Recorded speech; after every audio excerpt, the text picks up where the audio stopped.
Derrick White back because he certainly looked like prime D White, championship D White in this game. What's up, everyone, and welcome in to your Celtics source on this Thanksgiving Eve as the Boston Celtics take down the Detroit Pistons 117 to 114. A dramatic finish, but some key performances from Jaylen Brown, who it seems like always performs to a championship standard, at least carrying his load offensively.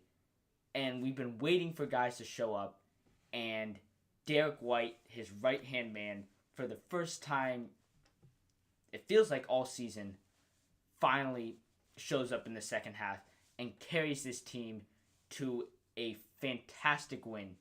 They're probably out of the NBA Cup because they have 2 losses already. But in terms of their standard, the morale around this team, they're 2 games above 500 for the first time this season. This was a brilliant performance. I want to start with just talking about, we're going to get into White's performance and Jaylen Brown's performance overall, along with a couple other players that have been one of them has been a huge performer on the defensive end for the Celtics this season, and another guy that showed up in this game. But I want to start with just setting the stage for a game like this, right? The Celtics are without Neemias Queta. He's going to be out quite some time with the ankle injury. They go with Garza to start this game. But in a game like this, right, the Pistons have so much size, so much physicality. The Celtics were outmatched on the offensive boards each and every possession. They did a great job of stopping Cade Cunningham and the Detroit Pistons' first attack, but so many putback dunks and second chance opportunities kept the Pistons in this game. Because overall, besides that first quarter where the Pistons did get out to a fast start, the Celtics controlled pretty much the entire game in terms of,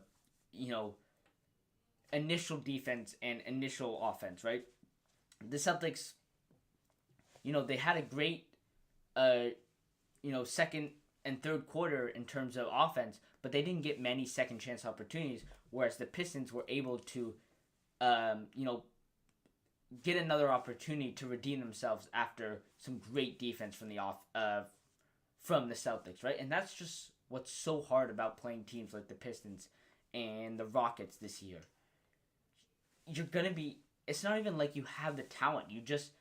A 6'0 guard guarding Cade Cunningham at 6'7 because you have to move everyone else around to guard the taller players.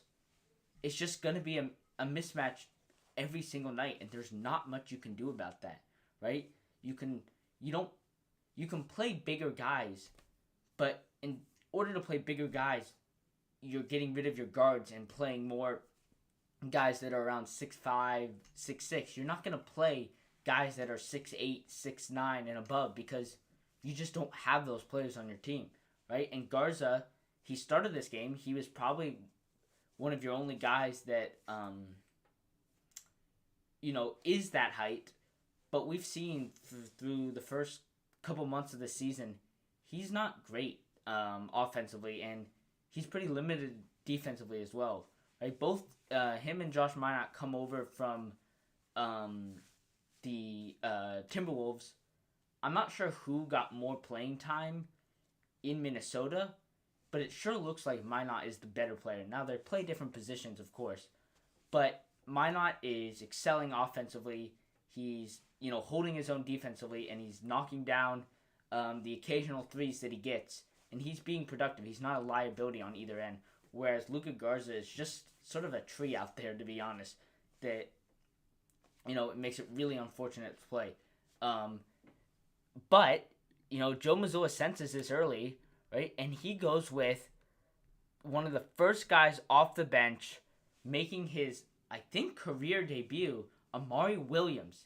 And Amari Williams, just 1 point, didn't take a shot, 15 minutes, 3 rebounds, not a turnover, But, he's a rookie as well. You're not going to expect much from him. The two of them, right, Garza, 0 points as well, played 11 minutes. The two of them, provided nothing for you, which is unfortunate because if you could get anything out of your offense or out of your centers when Cade is not on the floor. Now, we came into the season saying Cade was going to be a liability, but so far Cade has been great for the Celtics. But can you get anything from a center besides Queta? You're going to be, in much better shape going against these teams. But the Celtics can't do that right now, so they have to play small, and that just makes it super hard to win the games. It gives them a chance to win a game like this, whereas, you keep Garza on the floor tonight, or even Amari Williams, you're probably not winning this game. Right? They were just going to be attacked by Cade Cunningham all night long, but, the Celtics were able to go with 4 or 5 switchable guys that could, hold their own and stay out on shooters and not leave them open for corner threes because they had trust in the initial defender, right? So just a great work defensively by this team and a great, just effort in the fourth quarter to hustle, make tactical fouls when you knew you were outmatched, but you didn't give them away free points. So just a great work from the Celtics and coaching staff overall in this game. We get into individual players here. I think we talk about Jaylen Brown every night, and, we'll start with him again tonight. Jaylen Brown does continue to just put on a dominant season. 34 points, 12 of 32 overall. Now, you have to take that with a grain of salt because he started this game very cold from his mid-range shot, very cold from 2, missing a lot of his easy mid-range shots. Now, they're not easy shots, but they're easy for him, or at least he's made that shot his game, right? And he's been great at it, and he didn't knock them down early in this game, but in the, I'd say halfway through the second quarter and on, Jaylen Brown, could not miss from 3, from mid-range, getting to the rim, playing physical like Cade Cunningham does, sort of matching his intensity on the offensive end, holding his own defensively. So you look at the 12 of 32 and you're like, yeah, it was a pretty inefficient night. But it started that way, but he made the shots when it mattered, which is really what you're looking for. Another crunch time win for the Celtics team. What are they now? They got to be, are they 5-7 maybe? 5-6, something like that. They're getting better at these crunch time execution, and I just think that comes with playing time, chemistry, all the things that you don't have with this brand new roster. I'm gonna save the best for last. You know the guy I'm talking about, but I want to talk about Jordan Walsh for a second. We've talked about Jordan Walsh a lot lately, but I just think we're not appreciating enough what he's doing on the defensive end, shutting down Cade Cunningham, shutting down anyone that he's put on. Guys are going to get their numbers. You can't look at, Cade Cunningham saying, yeah, he scored, 36 points and say, yeah, that was a good performance from Jordan Walsh. But just like Brown, right, he went 12 of 26 and pretty spread out, really, when it came to, when he was making his shots, right? So he wasn't, he's been known, this year he's been great in the fourth quarter, Cade has, but Jordan Walsh in this game slowed him down, made him kick it out to shooters, and the Celtics basically said, we're going to focus on Cade Cunningham and make his teammates beat you, right? And for the most part, they couldn't do it. They got a couple second chance opportunities off of missed shots that helped them, but the initial defense was good enough that they missed enough shots and couldn't get enough of those offensive rebounds that the Celtics were able to hold on to the win. Now, it got a little, closed out, not close, but I guess, it got tight down, in the last minute or two when, they went back and forth with the fouls. Cade Cunningham gets fouled with, was it 3 seconds left? Sort of in the process of in between dribbling and shooting, and initially they call it on the floor. The Celtics were trying to foul, right? Fouling up 3 puts you at the line for 2 rather than 3 free throws, right? And they were going to get the ball back. But Cade Cunningham, being, the crafty player that he is, gets his hand up just in time to get a 3 shots out of it. Now he makes them all, and then, Celtics go down. Does he make them all? No, he might have missed one, and then Celtics go down, and Peyton Pritchard is able to capitalize. Oh, no, he makes them all. Celtics can't get the inbound pass. Right. They have to call multiple timeouts to get the ball in, and then Peyton Pritchard is able to, or is it Derrick White? Derrick White was able to ice the game. But speaking of Derrick White, it's been a rough season so far for him, and there hasn't been a true game where he's ever looked like himself until tonight, where he, in 31 minutes, 7 of 13, 6 of 11 threes.